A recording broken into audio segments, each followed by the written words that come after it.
If you're someone who's confused or concerned about what's going to happen to property prices, I don't blame you. You see, on one hand, you're seeing headlines that property prices are on the cusp of another boom. On the other hand, you're seeing headlines that listings are increasing and sellers are struggling. These are two very conflicting opinions. So if you want clarity around what's about to happen to property prices, today I'm going to share with you 8 factors that you need to consider, and that will give you total clarity around what's about to happen. Now, none of these factors are based on the hate I know I'm about to get in the comments.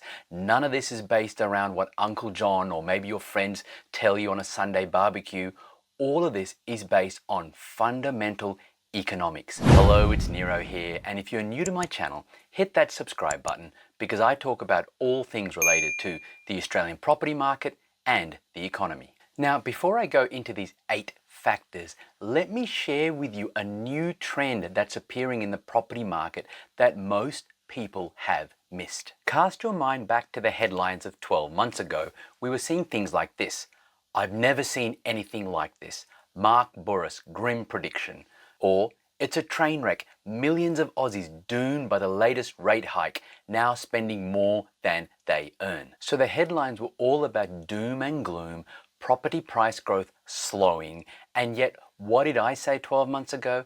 I said that there's a significant property price boom brewing. It would start from the new year. And what happened? In 2024, property prices started taking off in the first half of this year, but now they've started to slow. Let's go back one more year. So towards the end of 2022, interest rates were being increased quite significantly, prices were falling, and yet I came out and said that prices would again start to rise from the start of the new year. And what happened? From February 2023, prices rebounded and took off across multiple areas. So we're starting to see a pattern. Price growth slowing, maybe falling as we get towards the end of the year before rebounding in the new year. Now, that's just an observation. You can't make your decisions based on what's happened in the last couple of years and say, oh, just because prices have slowed going into Christmas and then rebounded again, that's what's going to happen in 2025. We need to look at more fundamental factors. So let's begin by looking at these 8 different factors. And all of these factors have to do with demand and supply. The fundamentals of economics, which says that when demand is higher than supply, all else being equal, prices tend to rise in anything, and when supply is greater than demand, prices tend to fall. So let's have a look at these 8 factors. Number 1, properties for sale or listings. We're seeing a number of headlines talking about how more sellers are selling right now, but let's actually have a look at the data. Here we have the total property listings across the country going from 2024 all the way back to 2010. So if we look at what's happening right now, we can see that sure, there has been a slight increase in listings across the country, say right now, compared to say 2023 or 2022. But look at where we are compared to the number of properties that were available for sale between 2012 and 2019. We're well below long-term averages. So what that shows you is that we have fewer properties for sale than we did several years ago. So that would indicate that if the population was still the same as it was several years ago, property prices would rise because we don't have enough properties for sale. But you and I both know that the population of Australia is much higher now than it was a few years ago. I will go into that in a bit more detail. But the fact is that supply in terms of the number of properties available for sale is still lower than long-term averages across the country. But of course, you're not going to buy a property anywhere in the country. You're going to buy in a particular market. So you need to break it down. When we look at number of listings in Sydney, we can see that we are at higher levels than average. Hence, price growth in Sydney is slowing. But look at Adelaide, where listings right now are far lower than they were a few years ago. So not enough supply in Adelaide, for example, and the same is true for Brisbane. You can see here in this chart that listings are much lower than they were a few years ago. So yes, you need to break this down market by market, but on a nationwide level, as I showed earlier on, we have fewer properties available for sale than in the past. This is a factor pointing towards lower supply going forwards. The second factor to consider is building approvals. We can see here from the data from the Australian Bureau of Statistics that yes, there has been a short-term increase in the number of properties being built, which is great, except when we look at the numbers, we can see that in September of 2024, the total dwellings being approved was under 15,000.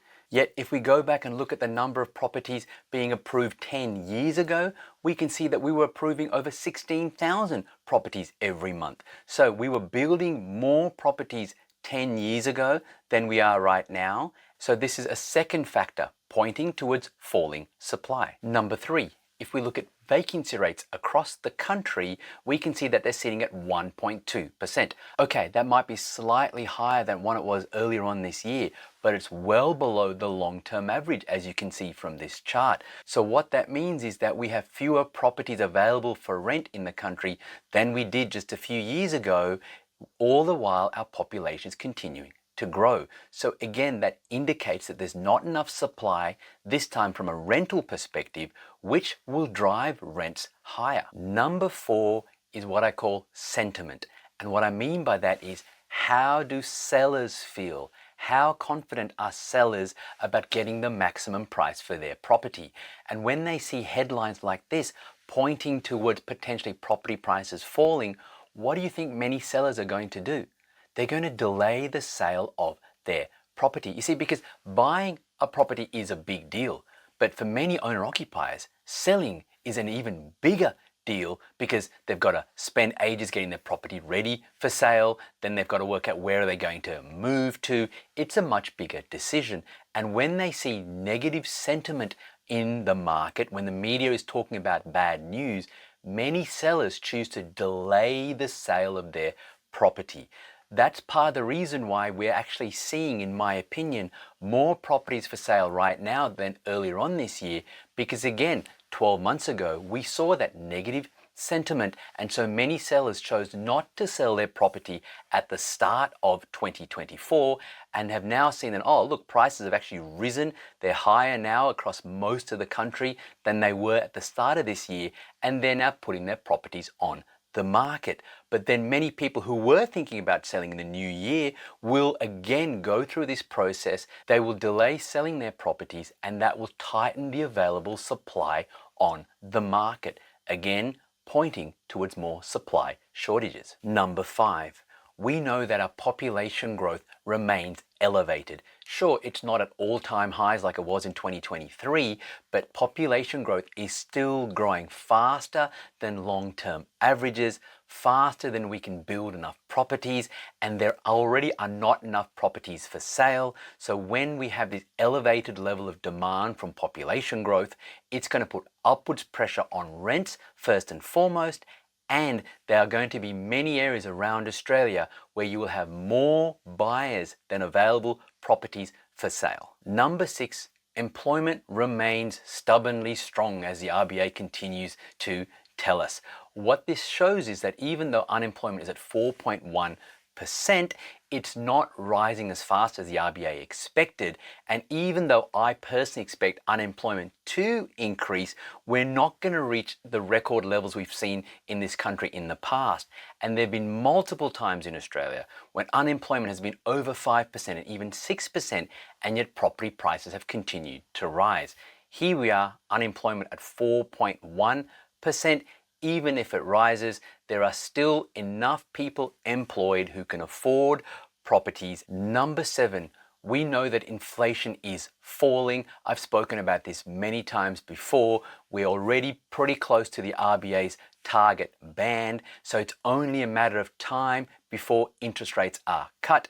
Everyone's debating about when that's going to happen. I don't have a crystal ball, but I do expect that interest rates will be cut in 2025. When that happens, it will be easier for existing mortgage holders to hold on to their properties. Their cash flow will improve, so you're going to see distressed sales fall away, although they're not exactly at very high levels right now on a national level. Yes, there are some pockets, but you're always going to have that. On a national level, distressed sales are not that high and they're going to reduce.